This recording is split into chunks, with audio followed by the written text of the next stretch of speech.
بسم اللہ الرحمن الرحیم۔ السلام علیکم سالہ دوم۔ ہمارا آج کا لیکچر مواصلات کے جدید ذرائع کے بقیہ حصے پر مشتمل ہے۔ گزشتہ لیکچر میں سبق کا اور مصنف کا تعارف اور اہم نکات پر کافی تفصیل سے گفتگو ہو چکی ہے، تاہم آپ کی یاد دہانی کے لیے مختصراً اس کا ایک جائزہ دوبارہ سے لے لیتے ہیں۔ سبق کا نام جیسا کہ مواصلات کے جدید ذرائع، تو مواصلات کا مطلب ہوتا ہے پیغام رسانی، جسے ہم انگریزی میں کمیونیکیشن کہتے ہیں۔ اور یہاں پہ دیکھیے ایک لفظ ذرائع سے پہلے جدید ہے، یعنی جدید سے مراد کے لیٹسٹ، بالکل ماڈرن، یعنی اس میں انہی ریسورسز کا، مینز کا ذکر کیا جائے گا جو کہ بالکل اس وقت کی جو تازہ ترین ایجاد تھے۔ اور آپ کو پتہ ہے کہ صنف اس کی مضمون ہے، مصنف جو ہیں اس کے ڈاکٹر حفیظ الرحمان ان کا نام ہے۔ حیدرآباد دکن بھارت میں 1936 میں یہ پیدا ہوئے تھے، اور انگریزی ادب میں بالخصوص سائنسی مضامین کے جو تراجم ہیں وہ انہوں نے اردو ادب کو دیے ہیں، اور خاص طور پہ جو عہد حاضر کی ایجادات ہیں اس سے اپنے عام وطن لوگوں کو جو ہے انہوں نے روشناس کروایا، تاکہ وہ ان جدید ترین اور تازہ ترین ایجادات سے مستفید ہو سکیں۔ چونکہ ان کا تعلق جامعہ عثمانیہ کے دارالترجمہ سے تھا، اس وجہ سے انہوں نے بڑی ہی اہم اور یادگار تراجم کیے ہیں جو کہ عوام کی بہتری اور ان کے معلومات میں اضافے کا باعث بنتے ہیں۔ اور پھر جہاں تک ان کی اسلوب کی خوبیوں کے حوالے سے بات تھی، تو ان کا طریقہ کار جو ہے، انداز بیان جو ہے یا طرز بیان جس کو سمجھ لیجئے، نہایت آسان اور سادہ ہے۔ کئی عمدہ تحقیقی مضامین کے یہ خالق ہیں، اور سائنسی اصطلاحات کا جو انہوں نے ترجمہ کیا ہے اپنی زبان میں، یعنی دیگر زبانوں کی جو ٹرمز ہیں ان کو اپنی زبان میں ڈھالنا اور اس کے لیے کوئی موضوع اور مناسب لفظ اس کے لیے تجویز کرنا کوئی آسان کام نہیں ہوتا، لیکن انہوں نے دیگر زبانوں کی جو سائنٹیفک ٹرمز تھی ان سائنسی اصطلاحات کا نہایت موزوں اور مناسب اردو میں ترجمہ کیا ہے۔ سبق میں جیسا کہ ہم نے دیکھا تھا کہ ابتدا میں جو اس کے ابتدائی 2 پیراگراف ہیں اس میں مواصلات کی ابتدائی تاریخ کا حال بیان کیا گیا ہے کہ قدیم زمانے میں جو ہے وہ پیغام رسانی کس طرح سے کی جاتی تھی، اس کی تاریخ بیان کی گئی ہے۔ کہ سب سے پہلے انہوں نے ہمیں یہی بتایا کہ قدیم زمانے میں جو ہے مواصلات کا کوئی باقاعدہ طور پہ انتظام موجود نہ تھا، اور اس کے لیے قاصد جو ہیں ان کا استعمال کیا جاتا تھا۔ پھر اس کے بعد ہم دیکھتے ہیں کہ گھوڑ سواروں کے ذریعے جو ہے پیغام رسانی کا کام کیا جانے لگ گیا، اور اس کے لیے یہ قدم بھی جو ہے انقلابی مسلمانوں نے ہی اٹھایا تھا۔ ہر 12 میل پر ایک منزل بنی ہوتی تھی جہاں پر دوسرا گھڑ سوار اپنے تازہ دم گھوڑے کے ساتھ پہلے سے موجود ہوتا تھا۔ پچھلی منزل کا جو گھڑ سوار جاتا تھا وہ اپنا خط کا لفافہ تھیلا اس کے حوالے کر کے واپس اپنی منزل پہ آ جاتا تھا۔ اسی طرح اگلی والا پھر اس سے اگلی منزل پہ جا کے پکڑا کے واپس اپنی منزل پہ آ جاتا تھا، اور یوں جو ہے وہ اس طریقے سے دور دراز کے علاقوں تک بھی پیغام رسانی کا عمل جو ہے وہ کامیابی سے چلتا رہا۔ پھر اس کے بعد تیسرا مرحلہ جو ہم نے یہاں دیکھا کہ کبوتروں کے ذریعے پیغام رسانی کا کام لیا جانے لگ گیا۔ اس میں بھی ہم نے دیکھا کہ مغل بادشاہ جہانگیر جو بادشاہ اکبر کا بیٹا تھا، اس نے اس مقصد کے لیے باقاعدہ طور پہ کبوتروں کو پال رکھا تھا، اور وہ پیغام رسانی کے لیے کبوتروں کا استعمال کیا کرتا تھا۔ اس کے بعد ہم دیکھتے ہیں کہ باقاعدہ یورپ والوں نے جو ہے اس طریقے کو اپنے یہاں انہوں نے بھی استعمال کرنا شروع کر دیا، یعنی کبوتروں کا استعمال جو ہے آغاز جو ہے کب اور کس نے کیا اس کے بارے میں تو کوئی واضح شواہد موجود نہیں ہے، لیکن یہ ہے کہ مسلمانوں نے جو ہے اس کو باقاعدہ طور پہ استعمال کیا۔ اچھا، اس کے بعد ہم نے ایک اور چیز پڑھی تھی کہ مسلمانوں نے ایک جدا گانہ محکمہ یعنی الگ سے ایک باقاعدہ محکمہ جو ہے وہ ڈاک کے نظام کے لیے قائم کیا تھا، جس کا نام دیوان البرید تھا۔ یہ اس قسم کے جو میں آپ کو باتیں بتاتی ہوں، یہ معروضی حصے میں سوال کی صورت میں آپ کے سامنے چیزیں آ سکتی ہیں، لہٰذا جہاں کہیں کوئی سال لکھا ہے، تاریخ لکھی ہے، کوئی نام لکھا ہے، کسی خاص چیز کے بارے میں کوئی ذکر کیا جا رہا ہے، تو اس کو آپ فوراً ہائی لائٹ کر لیا کریں یا انڈر لائن کر لیا کریں، کیونکہ اس کے بارے میں آپ کو سوال پیپر میں آ سکتا ہے۔ اچھا جی، یہ تو تھی قدیم تاریخ پیغام رسانی کی۔ اس کے بعد ہم دیکھتے ہیں کہ پھر جیسے قاصد سے چلی بات اور گھڑ سوار تک پہنچی، اور گھڑ سوار سے پھر آگے کبوتروں تک پہنچی، اسی طرح سے ہم دیکھتے ہیں کہ مواصلات کے شعبے میں بھی جو ہے وہ انقلابی اقدامات ہوئے۔ یعنی جہاں دیگر چیزوں میں ترقی ہوئی، وہاں مواصلات کے شعبے میں بھی جو ہے وہ ترقی ہوئی ہے، اور سائنسی ترقی کے ساتھ ساتھ مواصلات میں بھی سائنسی ترقی جو ہے اس میں بھی انقلابی اقدامات دیکھنے میں آئے۔ پھر آپ نے دیکھا کہ دنیا جو ہے ایک گلوبل ولیج بن گئی، اور وقت اور مقام کا عامل بھی ختم ہو گیا، یعنی یہ فیکٹر بھی بیچ میں سے نکل گیا کہ جگہ کون سی ہے یا اس کے لیے کتنا وقت درکار ہے یا کیا وقت ہے، یہ معاملہ بھی ختم ہو گیا۔ دنیا اتنی سمٹ گئی ہے سائنسی ترقی کی وجہ سے کہ آپ دنیا کے کسی بھی ملک کے کسی بھی کونے میں بیٹھے ہوں، آپ دنیا کے دور دراز کسی بھی ملک میں فوری رابطہ کر سکتے ہیں۔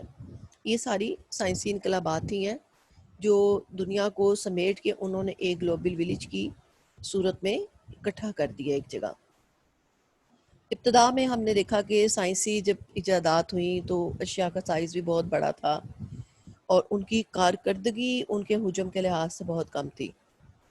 پھر آہستہ آہستہ ہم نے دیکھا کہ جیسے جیسے سائنسی شعبے میں ترقی آتی چلی گئی، تو چیزوں کا سائز جو ہے وہ بھی چھوٹا ہوتا گیا، اور ان کی کارکردگی میں بھی کئی گنا اضافہ ہوتا چلا گیا۔ جیسے ابتدا میں آپ یہ موبائل کی مثال لے لیجئے کہ ابتدا میں جب موبائل فون آئے تھے تو بہت بڑے بڑے سائز کے ہوا کرتے تھے، اور پھر اس کے بعد اب دیکھیں کہ اب یہ جو اسمارٹ فونز وغیرہ ہے، ان کا نہ تو کوئی وزن ہے اور نہ ہی کوئی ان کو اٹھانا یا کیری کرنا مشکل ہے، اور پھر ان میں جتنے ان کے اندر آپ استعمال کر سکتے ہیں، کیا کیا آپ اس سے فائدے اٹھا سکتے ہیں، یہ آپ سب کے سامنے ہی ہے۔ آگے ہم نے دیکھا تھا کہ مختلف سائنسی ایجادات کا اس میں بیان کیا گیا ہے، تو کہ یہ سبق کوئی آج سے تقریباً 40 سال قبل لکھا گیا تھا۔ اس وقت تک جو سائنسی ایجادات ہو چکی تھی ان کا ذکر آپ اس میں یہاں پڑھیں گے۔ اب تو خیر بہت حد تک اس کا دائرہ کار وسیع ہو چکا ہے، اور بہت ہی زیادہ جو ہے وہ وسعت اختیار کر گئی ہیں۔ تو ہم اس میں دیکھتے ہیں کہ تقریباً 13 کے قریب جو ہیں جو ذرائع ہیں ان کا اس میں ذکر کیا گیا ہے، اور 10 اہم ایجادات کا اس میں جو ہے وہ ذکر کیا گیا ہے۔ پھر اس میں ہم نے دیکھا کہ سورج سے نکلنے والی جو 3 طرح کی شعاعیں ہیں، لہریں ہیں، اس کے بارے میں بتایا گیا کہ سورج جو ہے وہ 3 طرح کی اس میں سے لہریں جو ہیں، ریز جو ہیں وہ نکلتی ہیں، جس میں ایک تو روشنی کی ہے، ایک حرارت ہے، اور تیسری ہم نے دیکھا تھا ریڈیائی لہریں ہیں، یعنی جس کو ریڈیو ویوز بھی کہتے ہیں۔ یہ ساری کی ساری جو آج ہم یہ جتنی بھی سائنسی ترقی کے عروج تک دنیا اس وقت جو پہنچ چکی ہے، یہ سارا کا سارے کس کا مرہون منت ہے؟ ان ریڈیائی لہروں کے۔ یعنی ان سب کے پیچھے جو ہاتھ ہے، ان سب چیزوں کے استعمال میں، ان کی ترقی میں، یہ سب کا سب جو ہے ریڈیائی لہروں کا ہی کمال ہے۔ اس کی وجہ سے یہ سب ایجادات جو ہیں استعمال میں آ رہی ہیں، اور ریڈیائی لہریں ہی جو ہیں وہ آسانی سے دنیا کے کسی بھی کونے میں جو ہے آپ کے پیغام کو فوری اور بر وقت پہنچا سکتی ہیں۔ پھر ہم نے اس میں جو اہم بات جو تھی کہ سورج سے جو نکلنے والی ریڈیائی لہریں ہیں، ان کے سفر کی جو رفتار ہے 1,86,000 میل فی سیکنڈ، یعنی 1,86,000 میل فی سیکنڈ، یعنی 3 لاکھ کلومیٹر 1 منٹ کی بھی بات نہیں ہے، 1 سیکنڈ کی بات کی جا رہی ہے کہ 1 سیکنڈ کے اندر جو ہے ان کی پہنچنے کی رفتار جو ہے وہ کیا ہے، 1,86,000 میل یعنی 3 لاکھ کلومیٹر، جبکہ جو ہمارا سیارہ زمین ہے اس کا قطر یعنی اس کا عرض جو ہے صرف چند ہزار میل پر یہ مشتمل ہے، اور وہ ان کی جو رفتار ہے وہ تو کئی لاکھوں میل کے اوپر ہے۔ اس لیے جو ہے ان لہروں کی مدد سے ہی ساری ترقیاں آگے ہوتی چلی گئیں، اور جو مواصلات کے شعبے میں اس حد تک انقلابی اقدامات رونما ہو رہے ہیں اور آئندہ بھی ہوتے رہیں گے، تو اس کے پیچھے یہ ریڈیائی لہروں کا ہی جو ہے سارا کمال ہے۔ اس کے بعد ہم نے دیکھا کہ سب سے پہلے جو آلہ ایجاد ہوا تھا یعنی موٹر اور ریل کی ایجاد کے بعد وہ ٹیلی گرافی تھا، جس کو 1838 میں فنلے مورس نے جو ہے ایجاد کیا تھا۔ اور فنلے مورس جو ہے یہ امریکہ کا رہنے والا تھا، آرٹس کا پروفیسر تھا، اور اس نے جو ہے ٹیلی گرافی کا آلہ ایجاد کیا تھا۔ اس کے بعد ہم دیکھتے ہیں کہ اگلی جو چیز ہمارے سامنے آتی ہے وہ تھی وائرلیس، جس کو بنانے میں پہلی کامیابی 1895 میں مارکونی نے حاصل کی تھی۔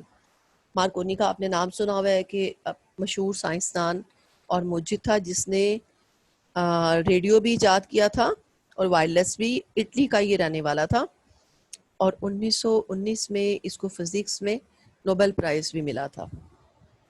آگے ہم دیکھتے ہیں کہ جب ابتدا میں وائرلیس بنا تو اس میں سے اب الفاظ نہیں سنائی دیتے تھے، کیونکہ بالکل اس کی ابتدائی شکل ہے، تو صرف کھٹ کھٹ کھڑ کھڑ اور ٹک ٹک کی آوازیں ہی اس میں سے آتی تھیں۔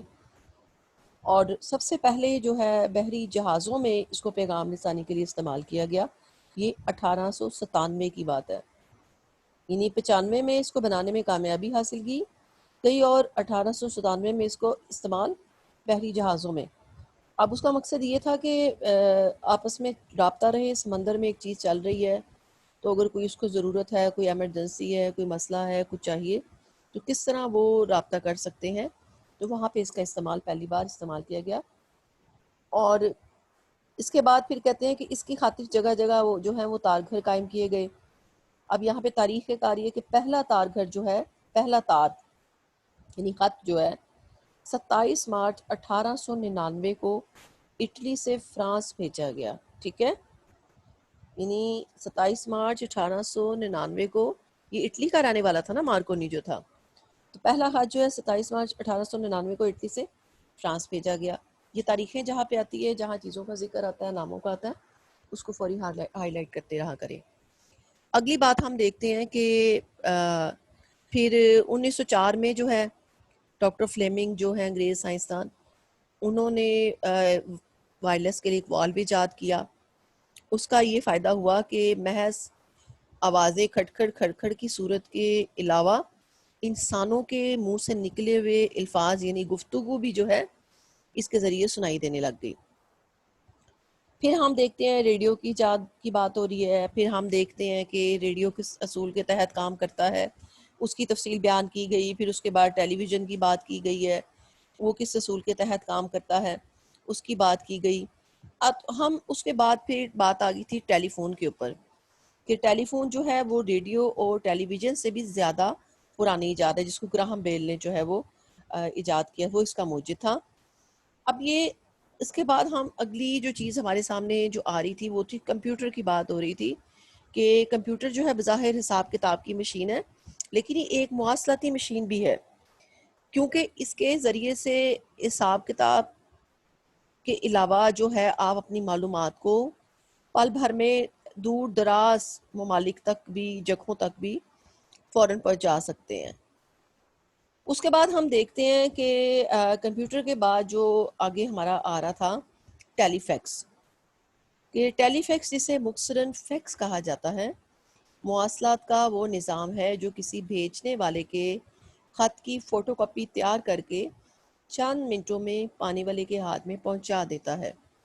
اس مشین کو ٹیلی پرنٹر یا ٹیلی گرام پر یہ فوقیت حاصل ہے کہ یہ بھیجنے والے کے خط کو اس کی اپنی تحریر میں جوں کا توں پہنچ جاتی ہے، جبکہ ٹیلی گرام اور ٹیلی پرنٹر بھیجنے والے کی تحریر کو اپنی ٹیلی پرنٹر مشین کے ٹائپ رائٹر ٹائپ کر کے پہنچاتے ہیں۔ اس کا ایک فائدہ یہ بھی ہے کہ اگر خط پانے والا خط بھیجنے والے کی تحریر کو پہچانتا ہے تو خط دیکھ کر وہ حتمی رائے قائم کر سکتا ہے کہ یہ خط اصلی ہے یا جعلی۔ یعنی ایک اور انقلابی قدم جو ہمارے سامنے آ رہا ہے فیکس مشین کی صورت میں، کہ اس میں آپ کوئی فوٹو کاپی نہیں بھیجیں گے، یعنی کہ آپ کوئی اس میں کوئی الگ سے جو ہے ٹائپ نہیں کریں گے، بلکہ آپ کی اپنی ہاتھ کی لکھی ہوئی لکھائی جو ہے وہ انہیں ہی ویسے ہی یعنی ہو آگے موصول ہو جائے گی۔ اب اس میں ٹیلی فیکس مشین کی جو ہے اس کی اصول کی اور اس کی بناوٹ کی بات کی جا رہی ہے۔ ٹیلی فیکس کی مشین جسامت میں فوٹو کاپی کی مشین کے برابر ہوتی ہے۔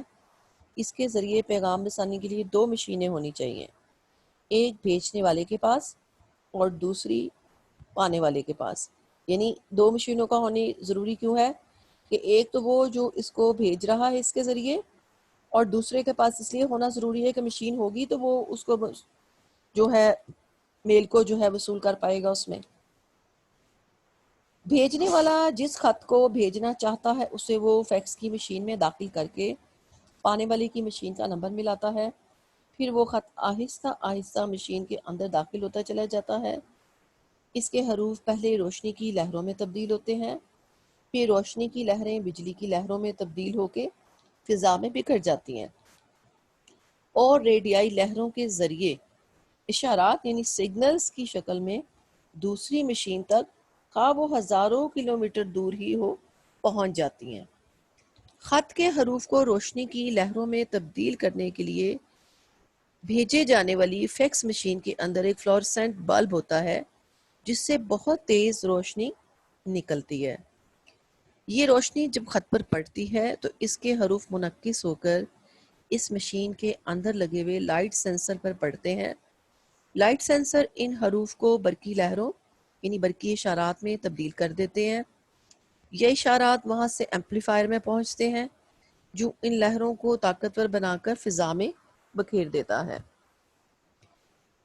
ادھر وصول کرنے والی مشین فیکس مشین میں بھی ایک ایمپلیفائر اور ایک سینسر ہوتا ہے جو بجلی کے اشارات کو طاقتور بنا کے اور پھر انہیں روشنی کی لہروں میں تبدیل کر کے کاغذ کے ایک سادہ ورق پر سطر بہ سطر تحریر کی صورت میں بعینے ہی اتارتا چلا جاتا ہے۔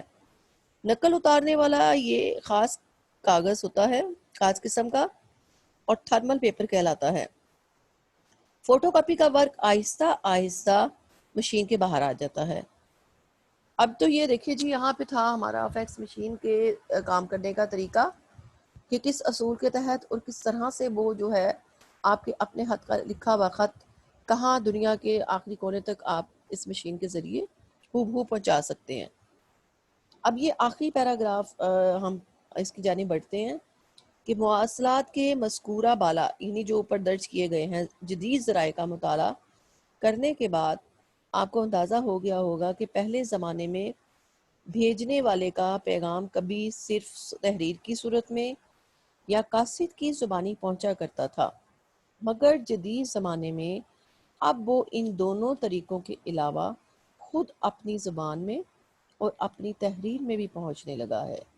علاوہ ازیں یعنی اس کے علاوہ پہلے ان کاموں میں وقت لگتا تھا مگر اب بالکل نہیں لگتا۔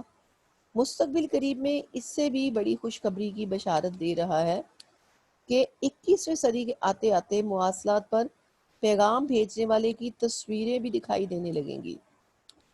آپ کو کہا تھا نا کہ پہلے کا لکھا ہوا سبق ہے، تو اس وقت تک جو ایجادات ہوئی تھی اس کا تو ہم نے تفصیلی حال یہاں پڑھ لیا ہے، لیکن اس وقت تک جو ہے یہ آج کل جیسے اسمارٹ فونز ہیں یا جس طرح کی اب سہولیات ہے کہ ہم ویڈیو کالز بھی کر سکتے ہیں، آواز کے ساتھ ایک دوسرے کی شکل بھی دیکھ سکتے ہیں، یہ سہولیات اس وقت تک ابھی حاصل نہیں ہو پائی تھی۔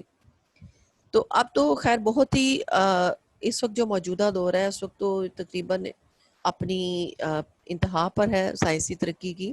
اس وقت تو ایسی ایسی عجیب و غریب اور کرشماتی انقلابات سائنس کے شعبے میں رونما ہو چکے ہیں کہ عقل دنگ رہ جاتی ہے۔ تو یہاں ہمیں یہی بتایا جا رہا ہے کہ مستقبل قریب میں جو ہے ایسے فون آنے والے ہیں جس میں آپ آواز کے ساتھ تصویر بھی دیکھیں گے.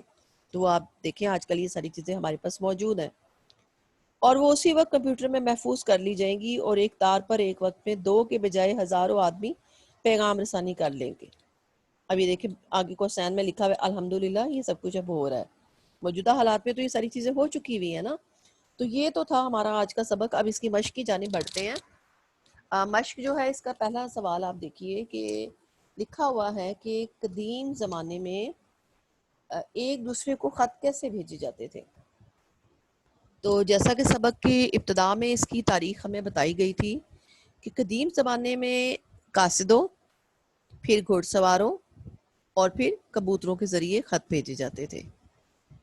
اس کے بعد اگلا سوال ہے کہ ابتدائی مسلمانوں نے پیغام رسانی کے لیے کون سا جدا گانا محکمہ قائم کیا تھا. تو ابتدائی مسلمان حکمرانوں نے پیغام رسانی کے لیے دیوان البرید کے نام سے ایک جدا گانا محکمہ قائم کیا تھا. پھر آگے سوال آ رہا ہے کہ کبوتروں سے پیغام رسانی کا کام کیسے لیا جاتا تھا. مسلمان حکمرانوں کو اس ضمن میں کیا سبقت حاصل ہے، یعنی کیا برتری حاصل ہے. تو ہم نے یہ پڑھا تھا کہ خط جو ہے کبوتر کی گردن یا اس کے بازو پر باندھ دیا جاتا تھا اور کبوتر اس سے منزل مقصود پر پہنچا دیتا تھا. مسلمان حکمرانوں نے اس نظام کو پورے بلاد اسلامیہ میں یعنی تمام اسلامی ممالک میں پھیلا دیا تھا، اور جہانگیر بادشاہ جو تھا اس نے تو اس ضمن میں باقاعدہ کبوتر پال رکھے ہوئے تھے اس مقصد کے لیے.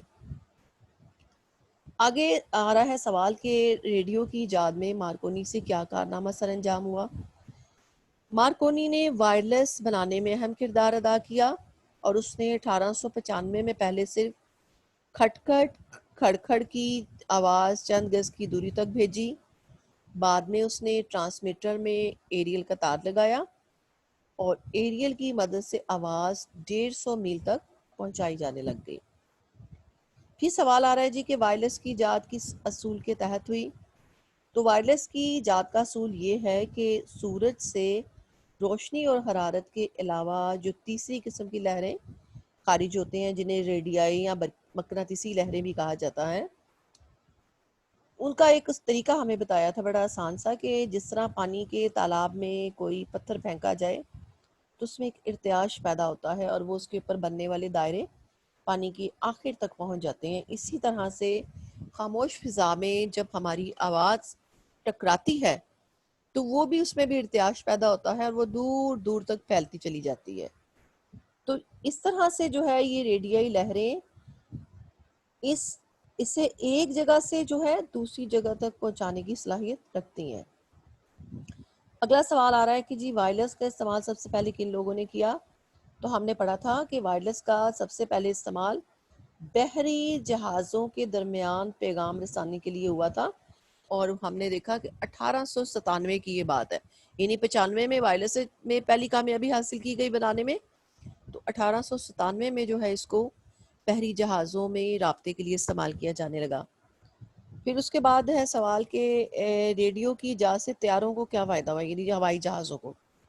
طیارے اپنی منزل مقصود تک پہنچنے کے لیے ریڈیائی لہریں پیدا کرتے ہیں اور اس طرح ان کی منزل مقصود تک ایک ہوائی سڑک بنتی چلی جاتی ہے. یہ سب ریڈیو کی ایجاد کی وجہ سے ممکن ہوا ہے. اب سوال آ رہا ہے جی ٹیلی ویژن کس اصول کے تحت کام کرتا ہے. تو ٹیلی ویژن بالکل ریڈیو کے اصول پر کام کرتا ہے. فرق اس میں کیا ہے، اس میں آواز اور تصویر ویڈیو سگنلز کی صورت میں فضا میں بکھیرے جاتے ہیں جو ٹی وی سیٹ میں موصول ہوتے ہیں. پھر آگے سوال آ رہا ہے کہ جی ٹیلی ویژن کا کیمرہ مووی کیمرے سے کس لحاظ سے مختلف ہوتا ہے. تو ٹیلی ویژن کا کیمرہ جو ہے وہ مووی کیمرے سے یکسر مختلف ہوتا ہے، یعنی اس میں کوئی فلم، کوئی سی ڈی، کوئی ٹیپ یا ریکارڈر وغیرہ نہیں ڈلتا، بلکہ یہ جو ہے فلم یا ٹیپ بنانے کا کام نہیں کرتا، بلکہ تصویروں کو کیا کرتا ہے کہ برقی لہروں میں تبدیل کرنے کا کام کرتا ہے. اگلا سوال آ رہا ہے کہ ٹیلی فون کو ریڈیو اور ٹیلی ویژن پر کس لحاظ سے سبقت حاصل ہے. ٹیلی فون کو ریڈیو اور ٹی وی پر اس لحاظ سے سبقت حاصل ہے کہ اس کے ذریعے دو طرفہ پیغام رسانی ہوتی ہے، یعنی ہم ایک دوسرے کی آواز سن بھی سکتے ہیں اور اپنی آواز پہنچا بھی سکتے ہیں، اور یہ ہماری ذاتی نجی ضرورتیں بھی پوری کرتا ہے۔ آگے ہے جی موبائل فون یا ٹیلی فون کس اصول پر کام کرتا ہے؟ تو موبائل فون جو ہے وہ کارڈ لیس کی ترقی یافتہ شکل ہے، اور یہ ٹیلی فون اور وائرلیس کا امتزاج ہے۔ یہ ٹیلی فون اور وائرلیس دونوں کے اصول پر کام کرتا ہے، ٹھیک ہے۔ اور اب آ رہا ہے سوال کہ کمپیوٹر کس اصول پر کام کرتا ہے۔ دیکھیں نا سارے سبق میں یہ ساری یہی چیزیں تھی نا، یہی ایجادات تھی، اور انہی کے ہی باتیں کی جا رہی تھی کہ یہ کس اصول کے تحت کام کرتے ہیں۔ ظاہر ہے پھر سوال بھی اس کے حساب سے اس کے مطابق ہی پوچھے جائیں گے۔ تو کمپیوٹر کی کس اصول کے تحت کام کرتا ہے اس پہ بات کی جا رہی ہے کہ یہ وائرلیس آلات کی ایک توسیع ہے، یعنی اس میں جو پوچھا جانے والا سوال ہے وہ اس کے ان پٹ میں خارج کیا جاتا ہے، اور پھر یہ سوال بجلی کی لہروں میں داخل ہو کر کمپیوٹر کا جو پروسیسنگ یونٹ ہے اس میں پہنچتا ہے، وہاں سے یہ میموری میں، اور میموری کے بعد حساب یونٹ میں جاتا ہے، جہاں اس کا جواب تیار ہوتا ہے، جو کمپیوٹر کے آؤٹ پٹ یعنی اس کے بعد اس کی سکرین پر نمودار ہو جاتا ہے، یعنی سکرین کے اوپر جو ہم یہ ساری چیزیں دیکھ رہے ہوتے ہیں اس کے پیچھے یہ سارا طریقہ کار ہوتا ہے۔ ٹیلی فیکس کسے کہتے ہیں اور اس کے ذریعے خط بھیجنے کا طریقہ بیان کیجئے۔ تو فیکس مشین کے ذریعے اصل خط کی فوٹو کاپی چند منٹوں میں دور بیٹھے کسی شخص کے ہاتھ میں بھی پہنچ سکتی ہے۔ اب اس کا طریقہ کار اصول کیا ہے اس کا، کہ فیکس بھیجنے کے لیے مشین میں حروف جو ہیں وہ پہلے روشنی کی لہروں میں، پھر بجلی کی لہروں میں تبدیل ہو کے فضا میں بکھرتے ہیں، پھر یہ اشارات ریڈیائی لہروں کے ذریعے ہزاروں میل دور دوسری مشینوں میں پہنچتے ہیں، اور خط کے حروف کو روشنی کی لہروں میں تبدیل کرنے کے لیے بھیجی جانے والی فیکس مشین کے اندر ایک فلورسنٹ بلب ہوتا ہے جس سے تیز روشنی نکلتی ہے، جو خطوں کے لفظوں پر پڑتا ہے تو حروف جو ہے منعکس ہو کر اس مشین کے اندر لگے ہوئے لائٹ سینسر پہ پڑتے ہیں، اور وہ لائٹ سینسر کیا کرتا ہے کہ ان حروف کو بجلی کی لہروں میں تبدیل کر دیتا ہے۔ پھر یہ اشارات جو ہیں ایمپلیفائر کے ذریعے طاقتور ہو کر فضا میں بکھرتے ہیں، اور وصول کرنے والی جو فیکس مشین ہے اس میں بھی اسی طرح کی بناوٹ کا ایمپلیفائر اور سینسر ہوتا ہے جو بجلی کے اشارات کو طاقتور بنا کر اور پھر انہیں روشنی کی لہروں میں تبدیل کر کے تھرمل پیپر پر منتقل کر دیتا ہے، اور فوٹو کاپی کا ورک مشین سے باہر آ جاتا ہے۔ یہ تو تھے اس کے مشق کے سوالات کے جوابات۔ آگے آ رہے ہیں خالی جگہ پر۔ اب اس میں مناسب الفاظ کا انتخاب کر کے خالی جگہ پر کیجئے۔ اوپر الفاظ دیے گئے ہیں: ایمپلیفائر جان بیئرڈ، بحری جہازوں، دیوان البرید، 1,86,000 میل، 3 لاکھ کلومیٹر۔ یہ تو اس کے آپشنز ہیں، اور آگے اس کی جو ہے سٹیٹمنٹ شروع ہو رہی ہیں۔